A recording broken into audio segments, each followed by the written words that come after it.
come and take a look around the beautiful Ventura with us. Recently, my eldest son and I were lucky enough to go on a very short cruise from Southampton to Bruges, so we thought we'd talk about the incredible Ventura. The stunning art gallery managed by Clarendon Fine Art is located on Deck 5 midship and is open between 10 in the morning and 9 at night. You can find 200 fantastic pieces of art that change regularly. The Ventura also boasts a fantastic theatre where you see many shows, many performances, comedy acts, magical things. You name it, they've got it, and there's something on for everybody every single night. There are many elegant places to eat and drink, but the Glass House is one of our favourites. It's headed up by the irrepressible award-winning wine expert Ollie Smith and local food hero Jose Pizarro. It's the perfect spot to indulge, socialise and enjoy some stunning ocean views. Not to mention drink some really good wine. The Ventura's Atrium is the central hub for everything, and it's where we found ourselves heading back to regularly. Not only is it a great place to people watch, but they also host pop-up events like little aerobic sessions.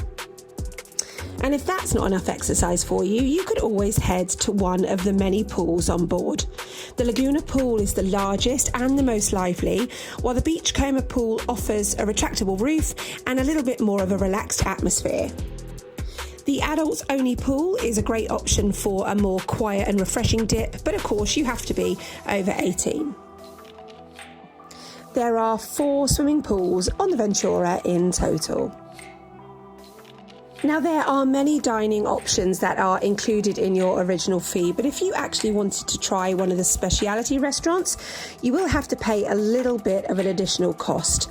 But this is a great way to indulge yourself in an extra special culinary crusade with exquisite menus and exceptional service for not too much extra.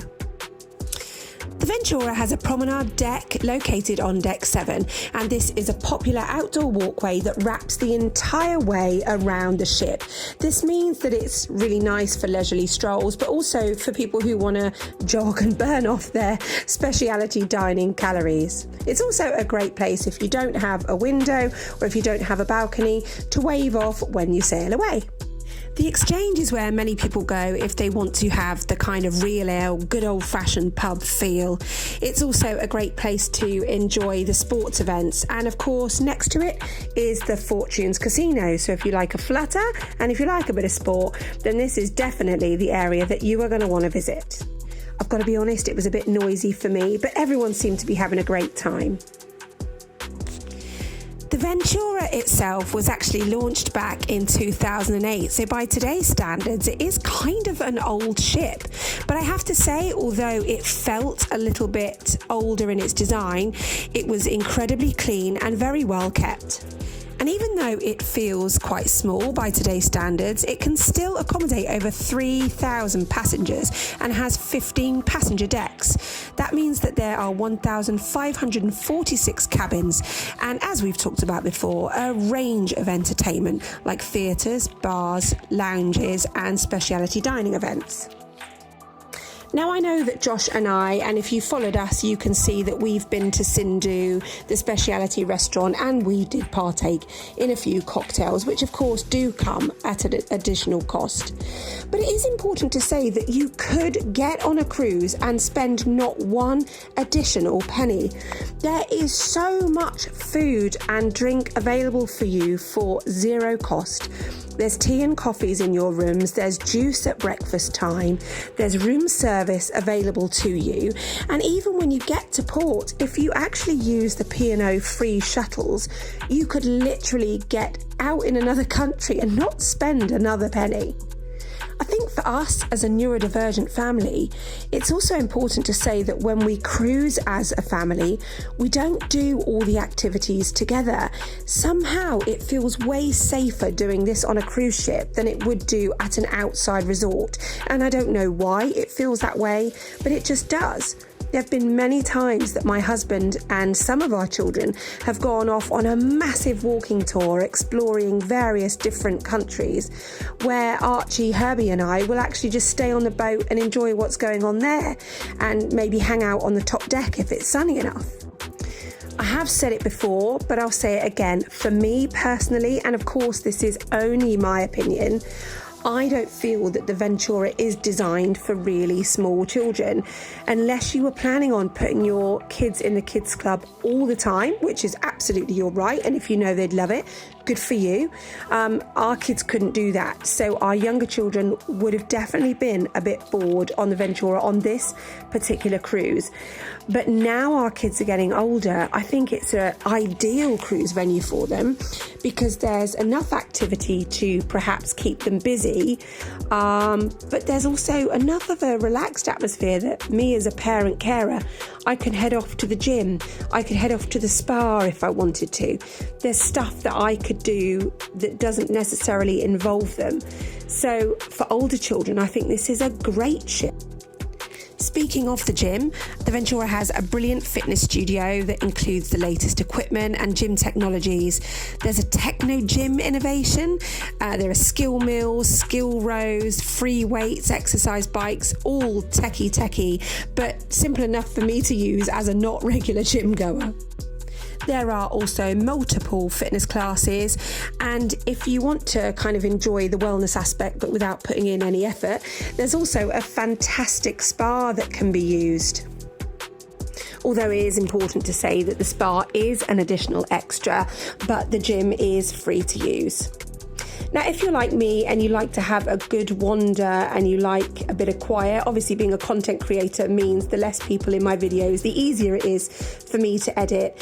We simply get up nice and early and take a good look around. I think we started filming this at about 7 in the morning, and it was our first official morning, so there were probably a lot of sore heads from the people enjoying the entertainment the night before. But it is a really great way of getting yourself acclimatized to the environment that you're in.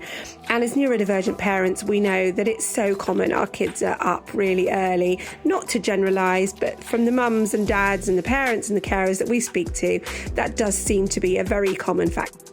The shopping on board is amazing. You can get really cool fancy gift items like rings, necklaces and watches, but of course they do sell the boring additional things that we need like sanitary pads, nappies and plasters.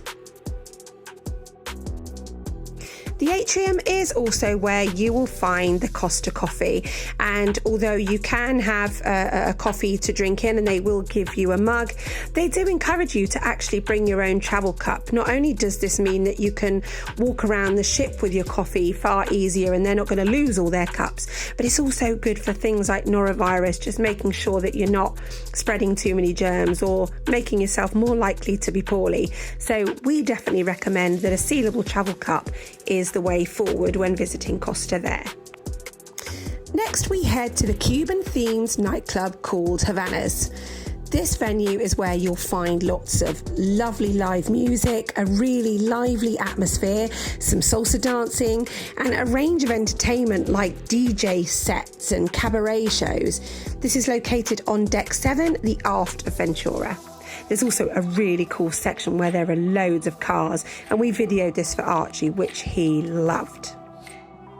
This is also where my son and I listened to a talk all about the art gallery hosts and also talking about world famous art heists, which was just really interesting. And it got us thinking about how scary it is that someone can steal a piece of art or some artwork that's worth millions of pounds simply by leaving a sticker saying "gone to be cleaned." Ingenious.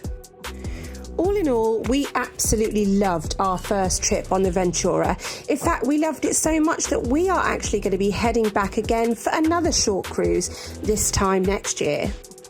We're also going to be heading off onto the Arvia this summer, which is supposed to be a more family-friendly boat with lots more activities for younger children.